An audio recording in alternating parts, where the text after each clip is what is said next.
আমি একটি স্বরচিত কবিতা পাঠ করছি। কবিতার নাম পাহাড়ি গাঁ। সবুজ বনে ঘেরা পাহাড়ের গাঁ, শান্তিতে বসতি করে আদিবাসী শান্ত পাহাড়িরা। মেঘগুলো ভেসে বেড়ায় পাহাড়ে পাহাড়ে, শীতল বাতাস বয় পাহাড়ের কিনারে। ভোরের আলোতে পাহাড় কিরণ ছড়ায়, জুম চাষিরা সারি সারি পাহাড় পোড়ায়। পাহাড়ের বাঁকের খালে নৌকা চলে ধীরে, পাখিরা উড়ে চলে ডানায় ভর করে। গাছিরা বাঁশ কাটে চাইয়ে চাইয়ে, নিয়ে চলে দূর দূরান্তে ভিন গায়ে।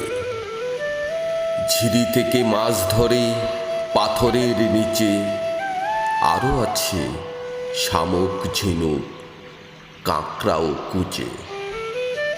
ফুলে ফলে ভরে আছে সারা পাহাড়ময়, কলা গাছের পাতা চিবোয় বন্য হাতের দল। পাহাড়ি মেয়েরা গায় গান পাহাড়ি পথ ধরে, পাহাড়ি ছেলেরা করে জুম চাষ সেই পোড়া পাহাড়েতে। ছোট ছোট ছেলে মেয়ে যায় পাহাড় পেরিয়ে, বই হাতে চলে তারা গায়ের স্কুলে।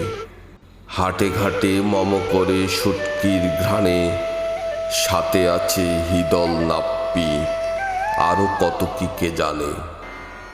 সন্ধ্যা নামে শিয়ালার বন্য প্রাণীর ডাকে, জোনাকির আলো জ্বলে গাছের ফাঁকে।